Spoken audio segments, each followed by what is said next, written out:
The frigid wind cut through Josephine Zimmerman's threadbare cloak like 1,000 knives as she stumbled through the snow-laden streets of Sheridan, Wyoming, her 2 infant daughters wrapped against her chest in what little fabric she had left.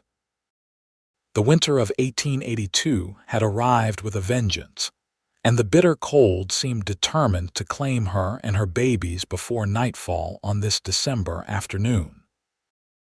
Her husband had vanished 3 weeks prior, taking their meager savings and leaving nothing but a hastily scrawled note that spoke of golden opportunities in California and promises that rang hollow the moment she discovered he was never coming back. Now, with no money, no home after the landlord evicted her that very morning and 2 hungry mouths depending on her, Josephine felt the crushing weight of despair threatening to drag her down into the snow where she stood. She had been walking for hours, begging at storefronts and homes, only to be turned away time and again by people who had their own families to feed through the harsh winter. The twins, barely 4 months old, had stopped crying an hour ago, and that silence terrified her more than their wails ever could. Their little bodies felt too still against her chest, and she knew with a mother's intuition that they were weakening by the minute. Her own legs trembled with exhaustion and hunger, having eaten nothing but a crust of bread in 2 days, and she could feel herself starting to lose the battle against the elements. The sun was beginning its descent toward the horizon, and the temperature was dropping even further. She would not survive the night out here, and neither would her babies. Josephine's vision blurred with tears that froze on her cheeks as she rounded a corner and found herself at the edge of town, where a large ranch sprawled across the snowy landscape. Through the white veil of falling snow, she could make out a barn, a main house with smoke rising from its chimney, and several outbuildings. Desperation drove her forward, her feet barely lifting from the snow now as she forced herself toward that promise of warmth and shelter. She made it perhaps 50 feet onto the property before her legs finally gave out, and she collapsed into a snowdrift, instinctively curling her body around her daughters to protect them even as darkness began to creep into the edges of her consciousness. The cold was almost peaceful now, she thought distantly. The pain was fading, replaced by a strange numbness that whispered promises of rest. She thought of her mother, dead these 5 years past, and wondered if she would be angry or understanding when they met again in whatever came after this life. She thought of her husband's betrayal, but found she could not even muster anger anymore, only a profound sadness for what might have been. Most of all, she thought of her daughters, Emma and Alina, and prayed with her final conscious thoughts that someone, anyone, would find them before it was too late. Yates Garrison had been riding the fence line of his ranch when he spotted the dark shape against the white snow. At first, he thought it might be an animal, perhaps a deer that had succumbed to the cold, but something made him urge his horse closer. The 26-year-old rancher had learned to trust his instincts during his years working cattle across Wyoming territory, and those instincts were screaming at him now that something was wrong.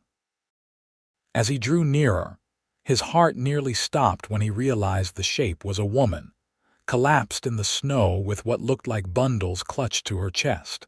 He was off his horse in an instant, his boots sinking deep into the snow as he rushed to her side.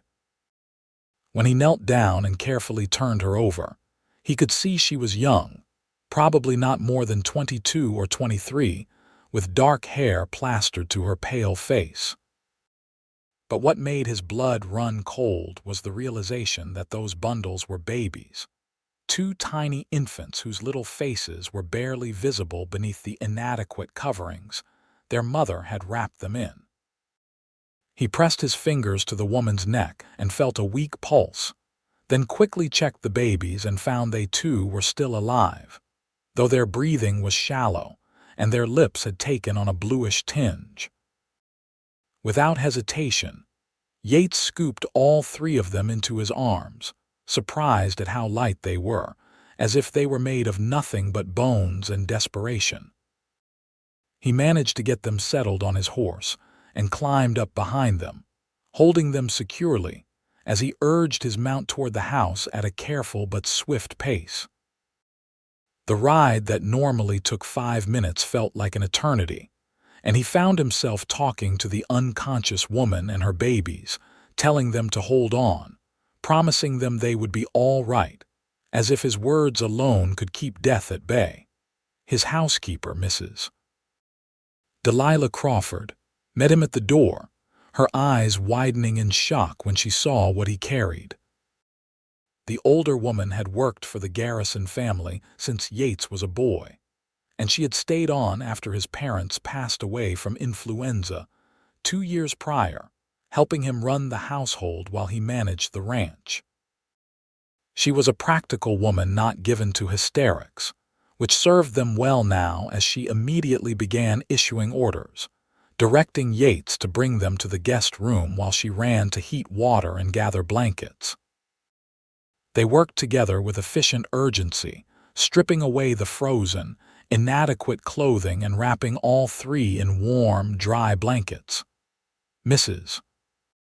Crawford took charge of the babies, carefully warming them and checking for frostbite while Yates tended to the mother, rubbing her cold hands and feet to encourage circulation. When color began to return to the woman's face and her breathing deepened, he felt a relief so profound it nearly buckled his knees. The babies began to cry thin, weak sounds that nevertheless brought smiles to both his and Mrs. Crawford's faces, because it meant they were strong enough to protest their situation. It took another hour before the young mother's eyes fluttered open, confusion and fear immediately flooding her features as she tried to sit up and look around. Yates, who had been sitting in a chair beside the bed, quickly moved closer, holding up his hands in a gesture meant to calm her. His voice was gentle but firm as he spoke, wanting to reassure her before panic could take hold. She had striking green eyes, he noticed, now wide with alarm as they darted around the unfamiliar room. "Easy now, you are safe," he told her, his deep voice steady and warm. "I found you in the snow on my property. You and your babies were in bad shape, but you are all right now. You are in my home, and no harm will come to you here." Josephine's gaze immediately went to where Mrs. Crawford was sitting near the fireplace, gently rocking both babies, who had been fed warm milk and were now sleeping peacefully. The sight of her daughters safe and warm unleashed something in her, and she began to sob, great heaving cries that shook her whole body. Yates felt helpless in the face of such raw emotion, but he moved to sit on the edge of the bed and awkwardly patted her shoulder, murmuring reassurances until the storm passed. When she could finally speak, the story came pouring out in fits and starts. She told him everything, about her husband's abandonment, the eviction, the desperate search for help, and her final decision to walk until she either found salvation or met her end. She spoke with brutal honesty about her situation, telling him she had no money, no family, and no prospects. She did not beg exactly, but he could hear the unspoken plea in her voice when she asked if she might stay just long enough to regain her strength before moving on. Yates listened to it all, his jaw tightening when she described her husband's desertion, his hands clenching into fists when she spoke of being turned away by people who could have helped. When she finished, he was quiet for a long moment, his blue eyes studying her face with an intensity that made her cheeks flush despite her exhaustion. Then he spoke, and the words that came out of his mouth shocked them both, though he realized as he said them that he meant every single one. "You will stay here," he said firmly. "You and your daughters, not just until you regain your strength, but for as long as you need. And those little girls need a father, someone to protect them and provide for them." He paused, then continued with conviction that came from somewhere deep in his chest. "I will be father to all three of you if you will have me." Josephine stared at him as if he had sprouted a second head, her mouth opening and closing without sound. She had to have misheard him, she thought wildly. This stranger, this man who had saved their lives, could not possibly be offering what she thought he was offering. When she found her voice, it came out as barely more than a whisper. "Sir, you do not know me. You do not know anything about me. Why would you make such an offer?" Yates stood and walked to the window, looking out at the snow-covered landscape of his ranch. The truth was, he was not entirely sure himself why he had made such an impulsive declaration. But as he thought about it, he realized it was not as impulsive as it seemed. He had been alone for 2 years now, running this ranch with no one but hired hands and Mrs. Crawford for company. He was 26 years old, and while he had courted a few women in town, nothing had ever come of it. He had always thought he would marry someday, have children, build a family to fill this big house his father had built. And now here was a woman who needed help, 2 innocent babies who needed a father, and something in his chest had twisted when he looked at them, something that told him this was right. He turned back to face her, his expression serious but kind. "I know you are a mother who nearly died trying to protect her children. I know you did not give up even when you had every reason to. That tells me more about your character than a lifetime of acquaintance might reveal about some folks." He crossed his arms over his broad chest, leaning against the window frame. "As for why, well, I have been alone in this house for 2 years. I have land, cattle, money in the bank, and nobody to share it with or leave it to when I am gone. Seems to me we might be able to help each other out." Mrs. Crawford, who had been listening to this entire exchange while tending the babies, spoke up for the first time. Her voice was gentle but pragmatic, the voice of a woman who had seen much in her 60 years. "The boy speaks sense, dear. I know it sounds strange, a man making such an offer to a woman he just met. But I have known Yates Garrison since he was in short pants, and I can tell you he is a good man, honest and true to his word. You could do far worse, and in your situation, I am not sure you could do better." Josephine looked between them, her mind reeling. It was true that she had no other options, nowhere to go, no way to provide for her daughters. But to accept such charity, to essentially enter into some kind of arrangement with a complete stranger, went against everything she had been raised to believe about independence and self-sufficiency. Yet what choice did she have? Her daughters needed food, shelter, warmth, and stability. Her own pride seemed a small thing to sacrifice for their well-being. "What exactly are you proposing?" she asked carefully, needing to understand the full extent of what he was offering. "Are you asking me to marry you or to work as a housekeeper, or something else entirely?" Yates appreciated her directness, finding it refreshing after some of the simpering behavior he had encountered from other women. He pushed off from the window and moved to stand at the foot of the bed, wanting her to see his face clearly, so she would know he was being honest. "I am proposing marriage, yes. A legal marriage, proper and binding. You would be my wife, and I would be your husband and father to your daughters. They would have my name, my protection, and my provision." He paused, then added, "But I am not asking for anything you are not willing to give. We can take this at whatever pace you need. I have spare rooms aplenty, and you can take the time you need to heal and to get to know me before we make things more than a legal arrangement." It was perhaps the most businesslike marriage proposal ever made, Josephine thought, with a strange bubble of near-hysterical laughter rising in her throat. But there was also something deeply kind in his offer, something that recognized her vulnerability without taking advantage of it. She looked again at her sleeping daughters, at their peaceful faces so different from the pinched, cold expressions they had worn in the snow. She thought about what kind of life she could give them on her own versus what they might have here with this rancher who had kind eyes and gentle hands. "I accept," she heard herself say, and the words felt both surreal and right at the same time. "I do not know how to thank you for this, Mr. Garrison. You have saved our lives in more ways than one."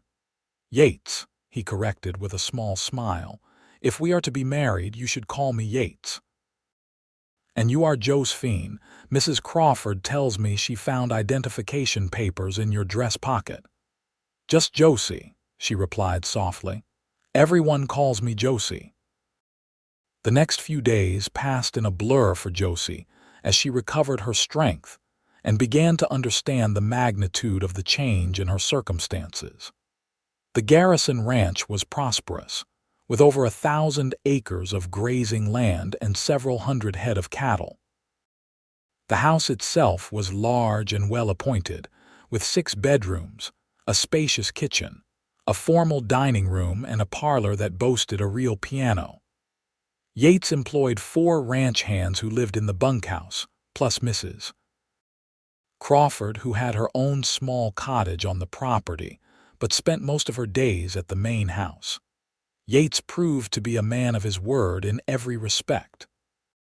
He gave Josie the largest guest room for herself and the twins, and he took over one of the other spare rooms, giving her space and privacy to recover and adjust. He was gentle and patient with the babies, taking time each evening to hold them and talk to them in his low, rumbling voice. Watching him with Emma and Alina did strange things to Josie's heart, making it flutter and ache in ways she had not expected. On the 3rd day after she had awakened, when she was strong enough to walk around the house without trembling, Yates approached her about making their arrangement legal. The circuit judge would be in Sheridan the following week, he explained, and they could be married then if she was still willing. Josie agreed, feeling both nervous and oddly excited about the prospect. Mrs. Crawford, delighted to have a wedding to prepare for, immediately began planning despite the short time frame. The morning of the wedding dawned clear and cold, with sunlight glinting off the snow in a way that made everything look clean and new. Mrs. Crawford had altered one of her own dresses for Josie to wear, a simple but elegant garment in deep blue wool that brought out the color of her eyes. Josie stood in front of the mirror in her room, holding a sleeping Alina while Emma dozed in the cradle nearby, and marveled at how much her life had changed in just 1 week. 7 days ago, she had been dying in the snow. Now she was about to marry a good man who was offering her and her daughters a future. The ceremony took place in the parlor with Judge Harrison officiating and Mrs. Crawford and the foreman, Tom Bradley, serving as witnesses. It was brief and simple, but when Yates took her hand and spoke his vows in that steady, certain voice, Josie felt tears prick her eyes. He slipped a gold band onto her finger, one that had belonged to his mother, he told her quietly.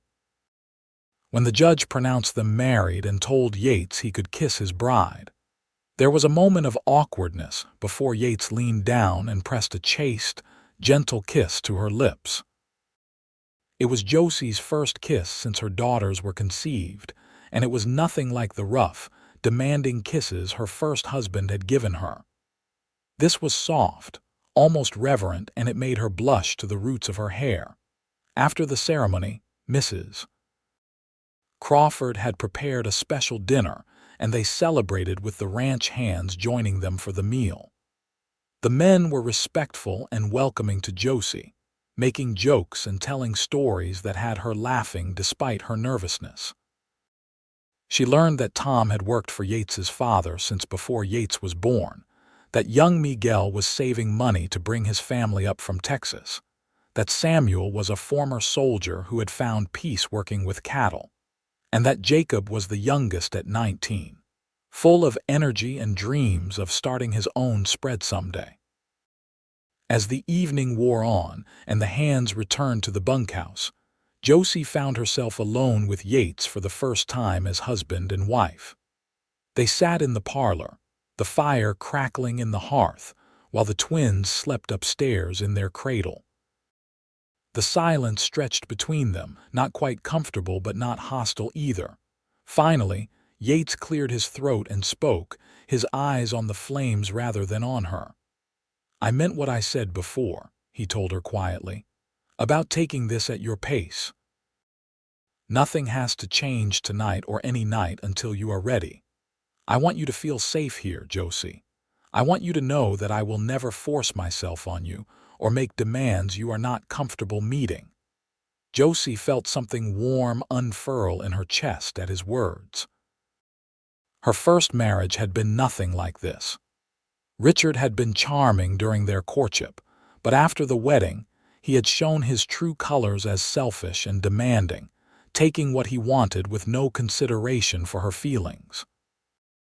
This kindness from Yates, this consideration, was so foreign to her experience that she almost did not know how to respond. "Thank you," she finally managed. "That means more to me than you might realize." He nodded and stood, holding out his hand to help her to her feet. "Come on, it has been a long day. You should get some rest. Those little ones of yours will be up in a few hours wanting to be fed." She took his hand, marveling at how large and warm it was, how calloused from hard work yet gentle in its grip. As they climbed the stairs together, she found herself wondering what it would be like when she was ready for more, when this marriage of convenience became something real. The thought should have frightened her, but instead, it sent a small thrill of anticipation through her body. The weeks that followed fell into a comfortable rhythm. Josie quickly took over management of the household from Mrs. Crawford, though the older woman stayed on to help, especially with the twins.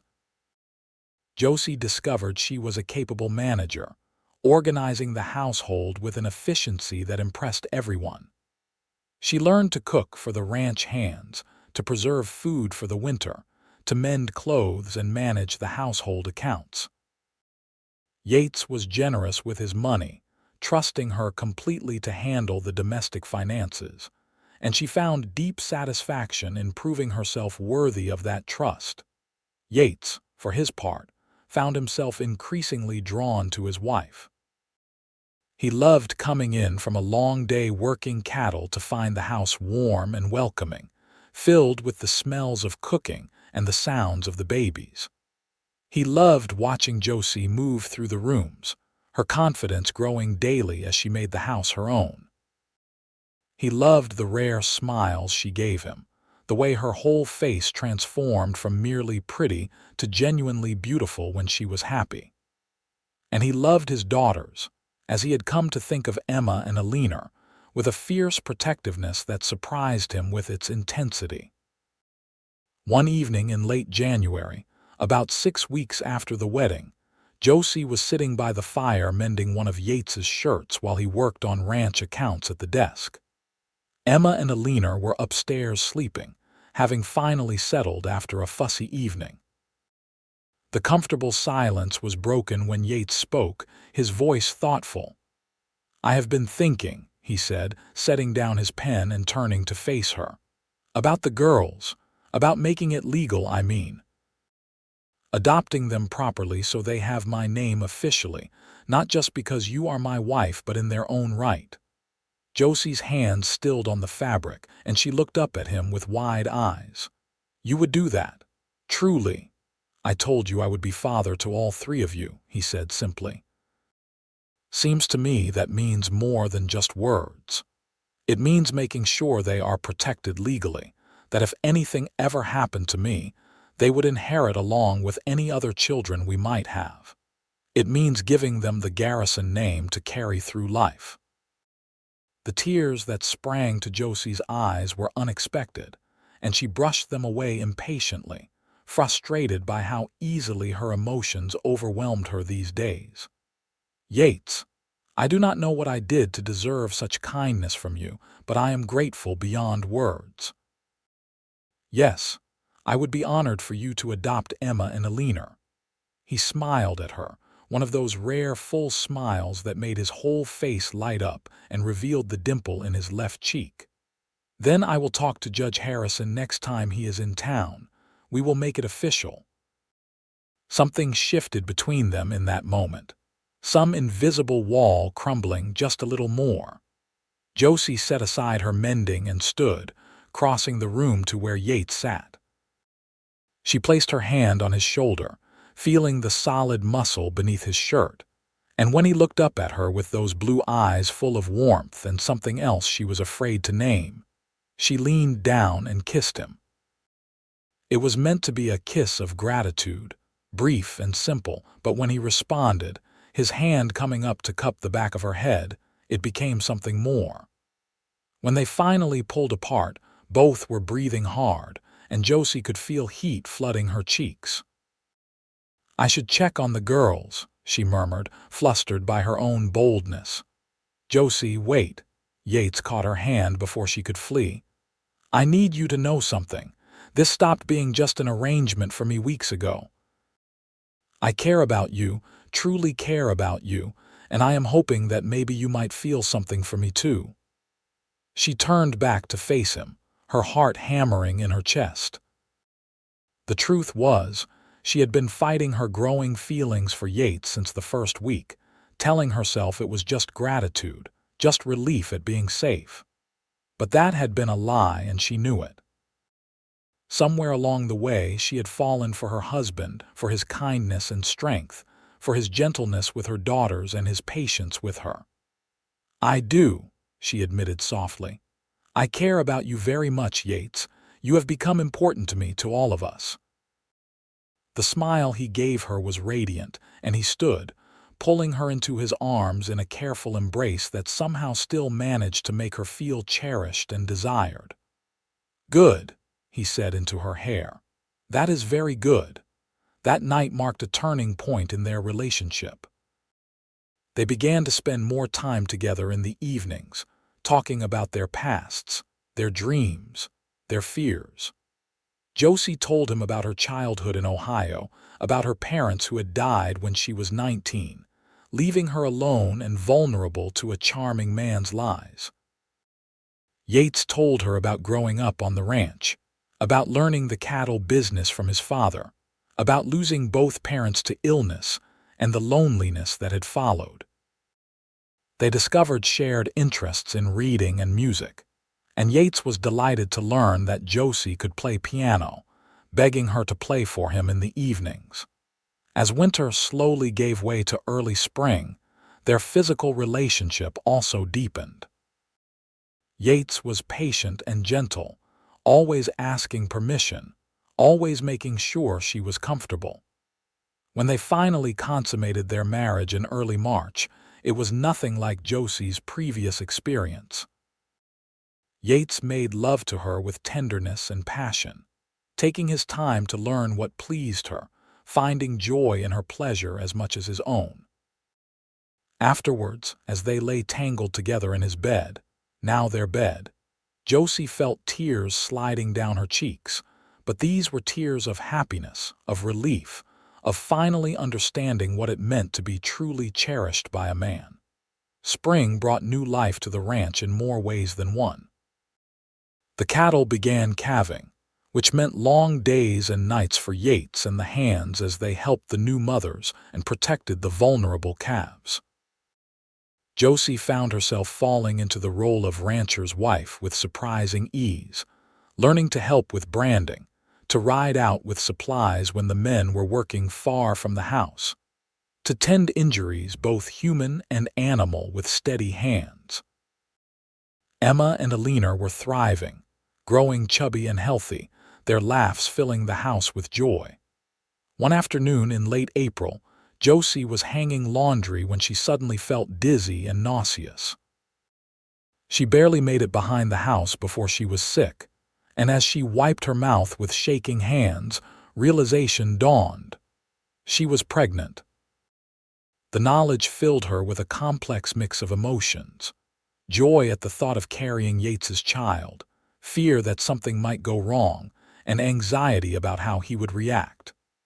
When she told him that evening, he swept her up in his arms and spun her around, his whoop of joy bringing Mrs. Crawford running from the kitchen to see what the commotion was about. "We are having a baby," Yates announced, his face split by a grin so wide it must have hurt. "Josie is expecting, Mrs." Crawford's face lit up with delight, and she immediately began fussing over Josie, insisting she sit down and put her feet up. The ranch hands, when they heard the news at dinner, offered their congratulations with genuine warmth. That night, as Josie and Yates lay in bed, his hand resting gently on her still flat stomach, they talked about the future with an excitement that felt almost surreal given how they had started.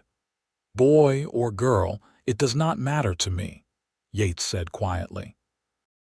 "As long as you and the baby are healthy, that is all I care about."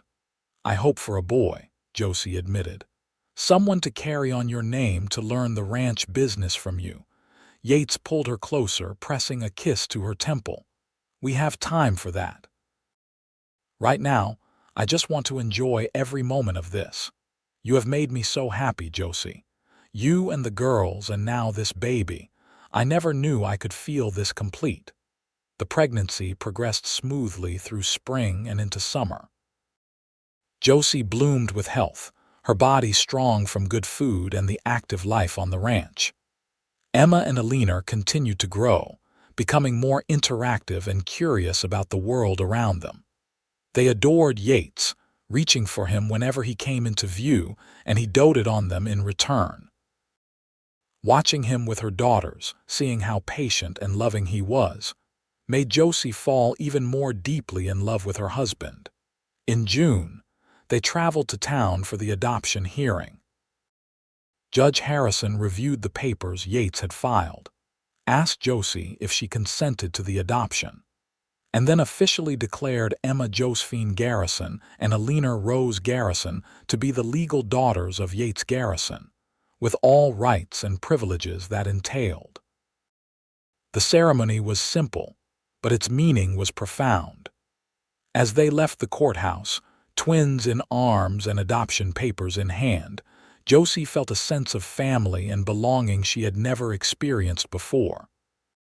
Summer on the ranch was busy with hay cutting, fence mending, and preparing for the fall cattle drive. Yates was gone longer hours, but he always made sure to spend time with Josie and the girls in the evenings, reading to them or playing with the twins while Josie worked on preparing the nursery for the new baby.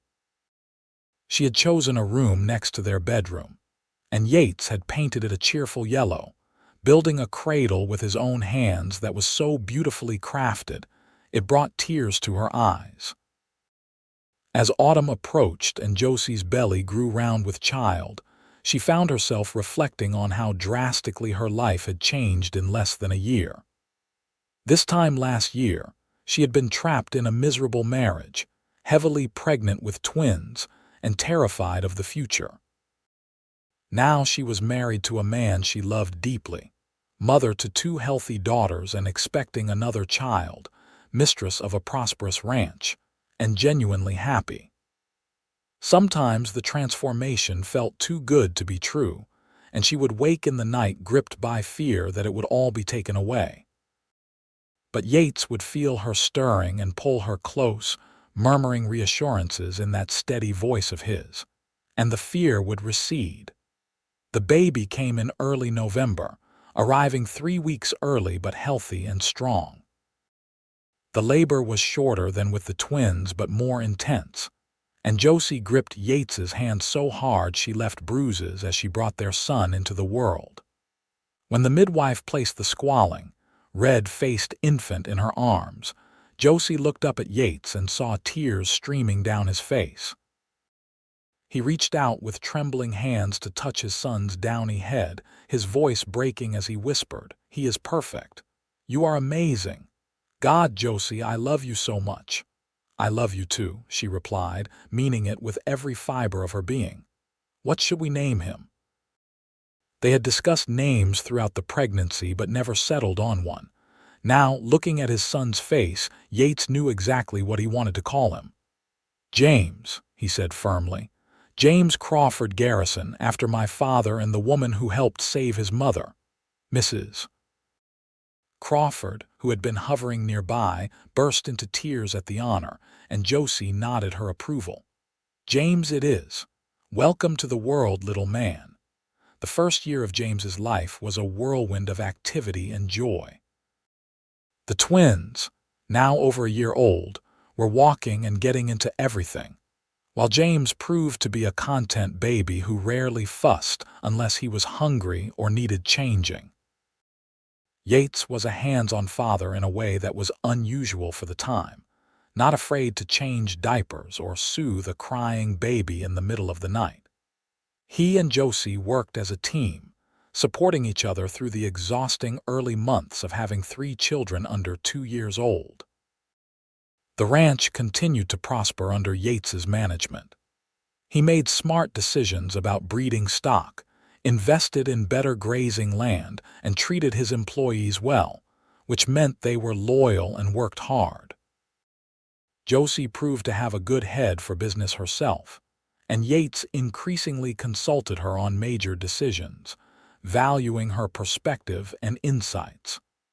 They became known in the county as a partnership in the truest sense, a couple who worked together to build something lasting. When James was 6 months old, Miguel married his sweetheart Maria, whom he had finally saved enough money to bring up from Texas. The wedding took place on the ranch, with Josie organizing a celebration that brought together people from all over the county.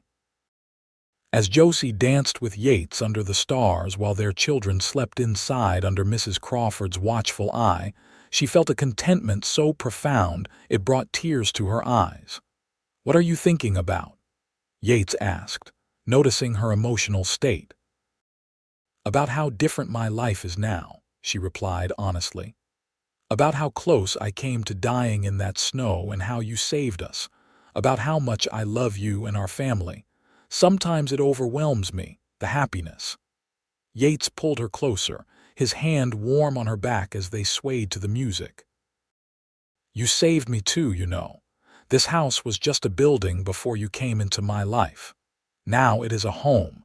You gave me purpose beyond just working cattle and making money.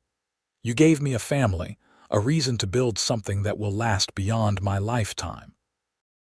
"I want more children with you," Josie said suddenly, the words surprising her as much as him. "I know 3 is already a lot, but I want our family to keep growing. Is that foolish?" "Not foolish at all," Yates assured her with a grin. "I want more too. As many as you are willing to have, as long as you stay healthy. I want this house filled with children and grandchildren, with love and laughter.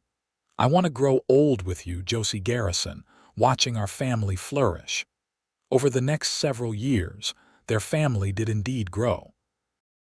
A daughter, Mary, was born in 1885, followed by another son, Thomas, in 1887. Josie proved remarkably resilient, bouncing back from each pregnancy with strength that amazed everyone. The older children adored their younger siblings, with Emma and Alina taking on the role of little mothers, helping to care for and entertain their brothers and sister. James grew into a sturdy boy with his father's build and his mother's green eyes, showing early interest in ranching that delighted Yates. The Garrison Ranch became one of the most successful operations in northern Wyoming. Yates expanded his holdings, purchasing adjacent land as it became available, until he owned over 3,000 acres. He experimented with new breeding techniques and was one of the first in the area to import Hereford bulls to improve his herd. His success allowed him to hire more men, including eventually promoting Miguel to foreman when Tom retired, and to invest in the community, helping to fund a new school in Sheridan and supporting the construction of a church. Josie found fulfillment not just in managing the household and raising their children, but also in becoming a leader in the community. She helped organize a ladies' aid society that provided support to struggling families, determined that no woman would face the desperation she had known. She taught Sunday school at the church, opened their home for community gatherings, and became known as someone who would help anyone in need without judgment. Her past, rather than being a source of shame, became a source of strength, allowing her to connect with and aid others who faced hardship. Emma and Alina, as they grew, showed distinct personalities despite being twins. Emma was bold and adventurous, preferring to ride horses and help with ranch work rather than practice piano or embroidery. Alina was quieter and more studious, showing a gift for music and art that Josie carefully nurtured. Both girls were beautiful, with dark hair like their mother and striking features that would one day break hearts. Yates loved them fiercely, never once treating them differently than his biological children, and they worshipped him in return, calling him Papa from the moment they could speak. The children knew nothing of Richard Zimmerman, Josie's first husband. As far as they were concerned, Yates was their father in every way that mattered. When Emma asked once, at age 8, why she and Alina looked different from their siblings, Josie and Yates sat all the children down and explained in age-appropriate terms about adoption and blended families. They emphasized that family was not just about blood, but about love and commitment and choosing to stay together. The conversation went better than Josie had feared, with the children accepting the information without it changing their perceptions of their family unit. Life was not without challenges, of course. There were droughts that tested their water resources, harsh winters that claimed cattle, and injuries and illnesses that reminded them how fragile life could be. When James broke his arm falling from a horse at age 7, Josie had to be physically restrained from riding after the doctor herself, her terror at seeing her son hurt making her nearly irrational. When Alina contracted scarlet fever at age 9, Yates and Josie took turns sitting by her bedside for 3 days until the fever finally broke, both of them hollow-eyed with exhaustion and fear. These trials brought them closer together, reinforcing the strength of their partnership. As the children grew older, the question of education became paramount. Josie was determined that all their children would be educated, boys and girls alike. She taught them herself for their early years, proving to be a skilled instructor, but as they aged, she advocated for sending them to the school in town. Yates initially resisted, wanting the children close and needing the older ones' help on the ranch, but Josie was insistent. Education, she argued, would give them choices in life, opportunities beyond ranching if they wanted them. Eventually, Yates agreed, and they arranged for the children to board in town during the week and return home on weekends. The house felt empty without the children during the week, but it also gave Yates and Josie time to reconnect as a couple. They would take long rides together across the ranch, picnic by the creek, and spend evenings reading to each other or simply talking by the fire. Their love had deepened over the years from initial attraction and gratitude into something solid and enduring, built on shared experiences, mutual respect, and genuine friendship. They still made each other laugh, still found joy in each other's company, and still desired each other with a passion that had not diminished despite the years and the children. On their 10th wedding anniversary in December of 1892, Yates surprised Josie with a trip to Denver. Mrs. Crawford agreed to watch the children, and they spent a week in the city, staying in a fine hotel, attending the theater, and shopping in stores that made the Mercantile in Sheridan look like a shed. Yates bought Josie a beautiful emerald necklace that matched her eyes, and she bought him a gold pocket watch engraved with their wedding date. But the best part of the trip was simply having time alone together, reconnecting away from the demands of children and ranch. On their last night in Denver, as they lay in their hotel bed, Josie turned to Yates with a mischievous smile. "I have something to tell you," she said, drawing out the suspense. "Oh." Yates propped himself up on one elbow, looking down at her with curiosity. "What might that be?"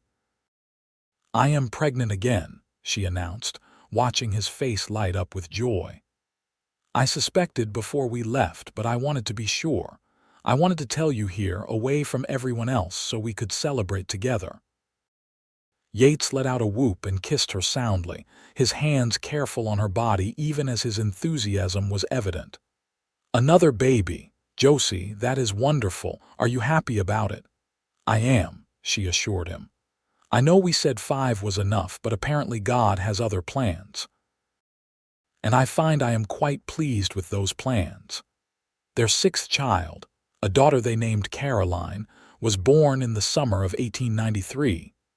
She was a surprise in more ways than one, arriving with a shock of red gold hair unlike any of her siblings. The doctor laughed and said she must have inherited the recessive trait from somewhere in their family lines.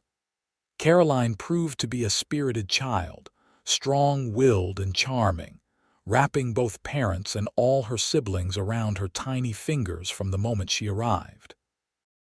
As the children entered adolescence and young adulthood, new challenges arose. Emma, true to her adventurous nature, scandalized the county at 17 by announcing her intention to attend college in the East to study veterinary medicine.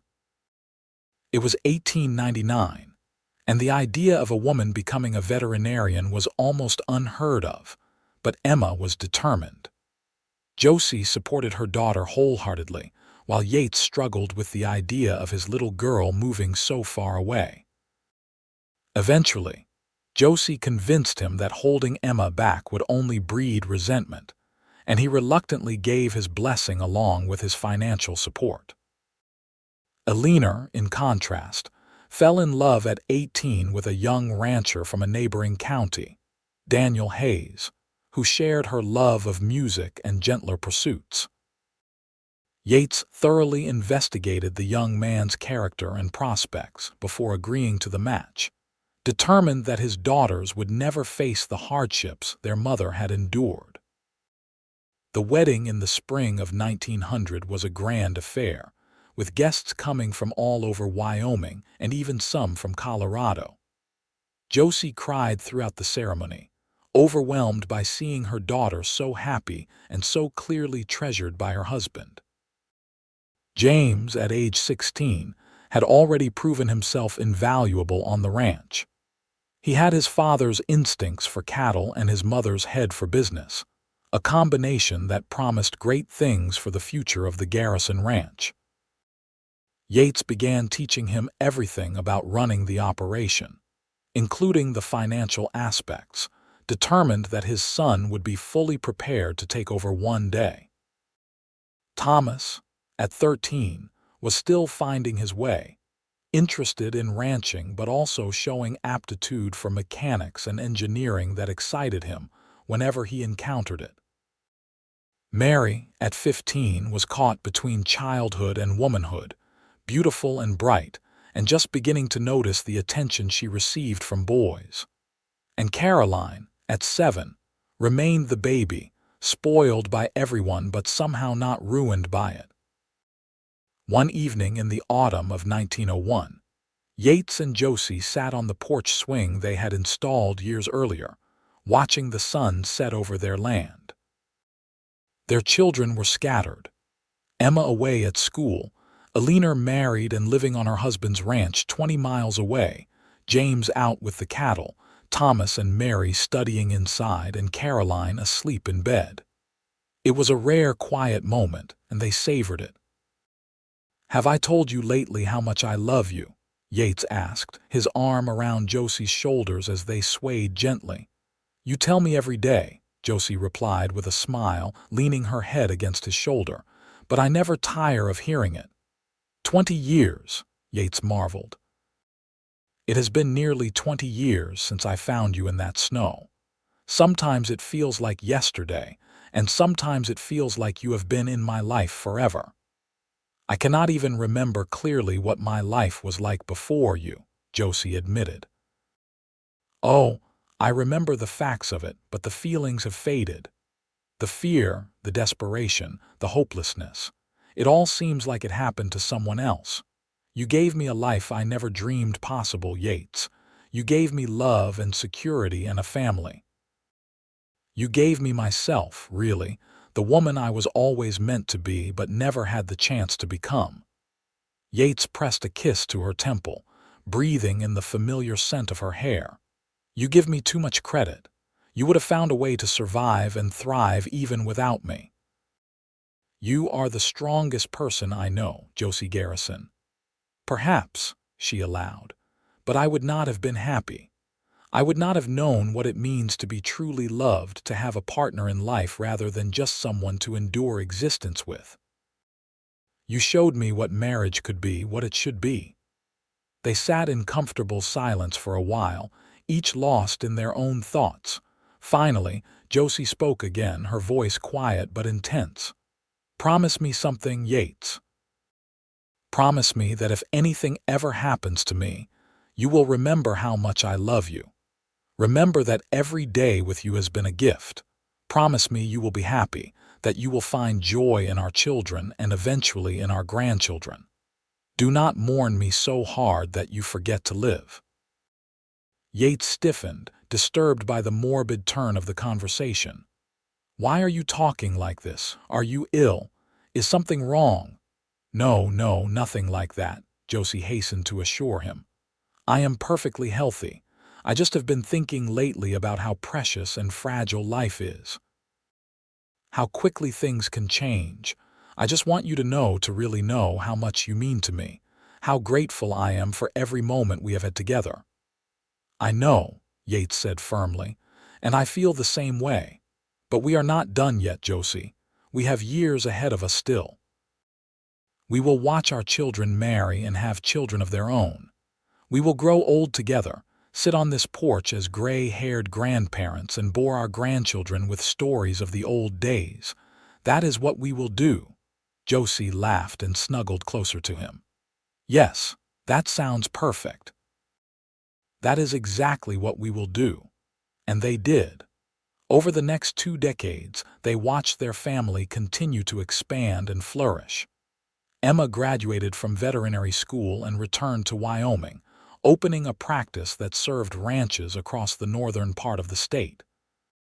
She eventually married at 32, an older veterinarian who shared her passion for animal care, and gave Yates and Josie 2 granddaughters. Eleanor and Daniel had 5 children, running a successful ranch that occasionally partnered with the Garrison operation on cattle drives and breeding programs. James married at 23 to a sensible young woman named Sarah from Sheridan, and they had 4 children while gradually taking over more and more of the ranch operations as Yates eased into semi-retirement. Thomas left Wyoming to study engineering in Chicago, eventually designing bridges and buildings across the Midwest, though he always returned home for Christmas and summers. Mary married a lawyer and moved to Cheyenne, where she became involved in the suffrage movement, making her parents proud with her advocacy work. And Caroline, their surprise baby, became a teacher, educating children in Sheridan and living at home until she married at 25. Yates and Josie did indeed become gray-haired grandparents, and then great-grandparents, presiding over a family that numbered in the dozens. The Garrison Ranch remained prosperous, passed down to James, who managed it with the same skill and integrity his father had shown. Family gatherings were enormous, boisterous affairs that filled the house and spilled out onto the grounds, with children running everywhere and laughter echoing off the walls. On a cold December day in 1922, exactly 40 years after Yates had found Josie in the snow, they sat together on that same porch swing, now wrapped in heavy blankets against the chill. They were both 70 years old now, their bodies showing the wear of active lives but their minds still sharp. Their children and many of their grandchildren were inside, celebrating their anniversary with a party that had been planned for weeks. 40 years, Josie marveled, her hand clasped in Yates's much larger one. Can you believe it has been 40 years? Best 40 years of my life, Yates replied without hesitation.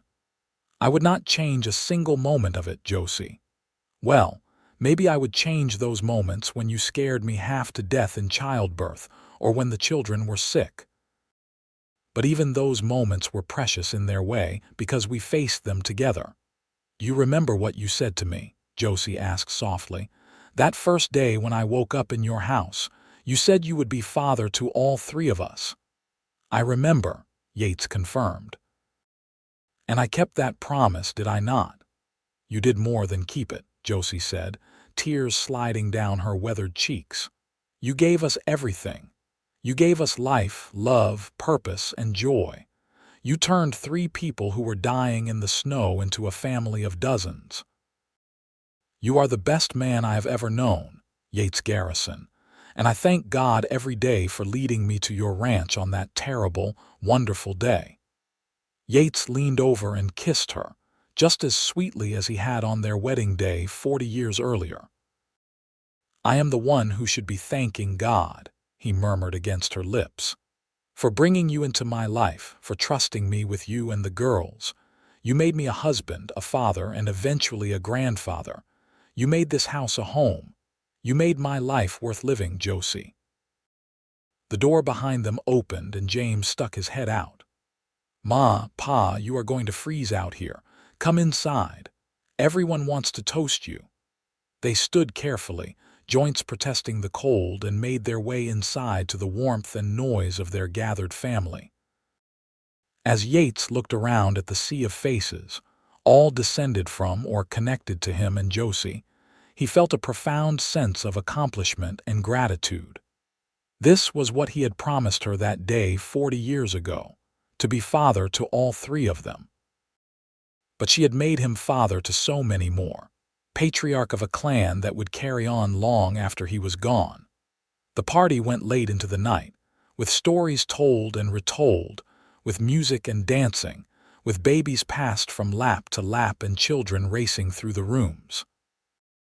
When it finally wound down and the family dispersed to their various homes, and the guest rooms spread throughout the house, Yates and Josie made their way slowly up to their bedroom, the same one they had shared for nearly 40 years.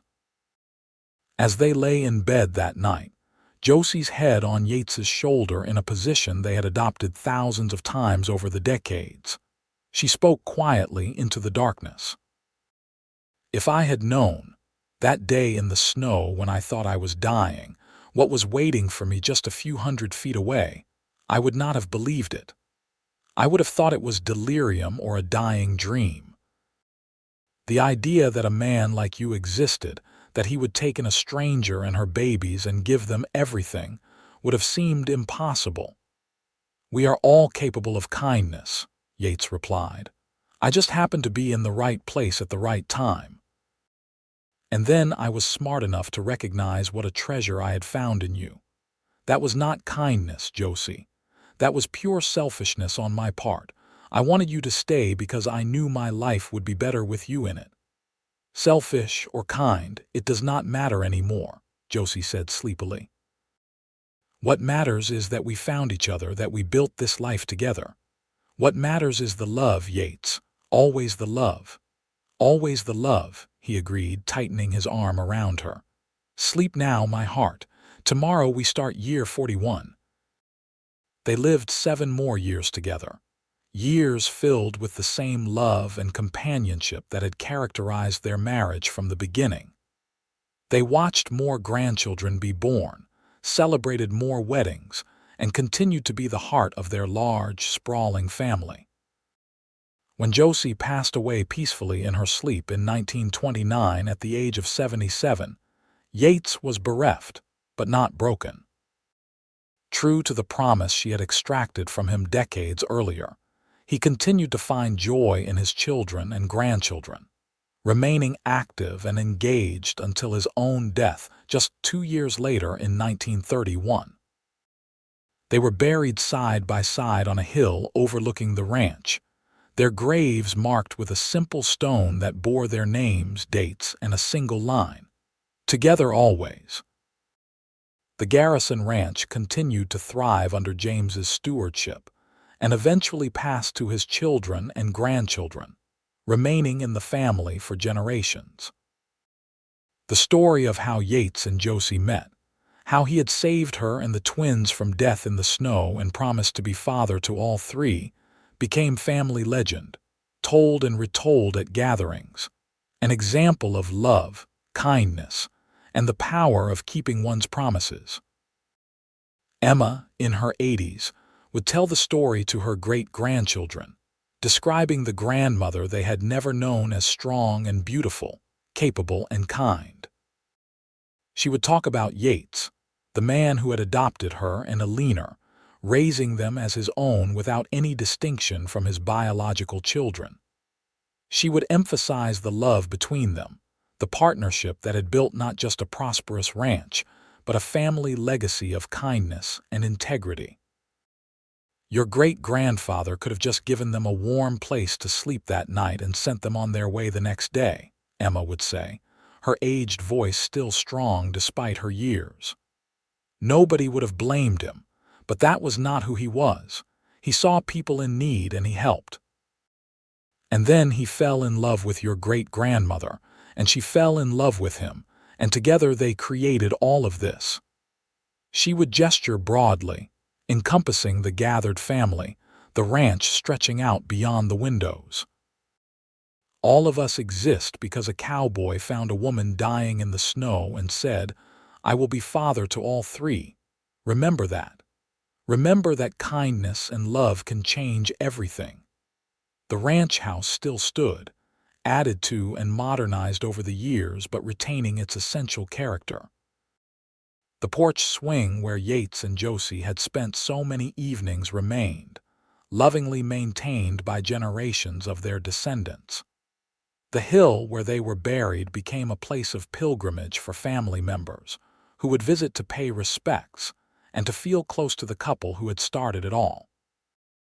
In the end, the story that began with desperation and near death in the snow on a bitter December day in 1882 became one of hope, love, and family. Yates Garrison kept his promise to be father to all three, but he became so much more than that. He became a husband, a father to six, a grandfather, a great-grandfather, and eventually an ancestor to dozens who carried his name and his legacy.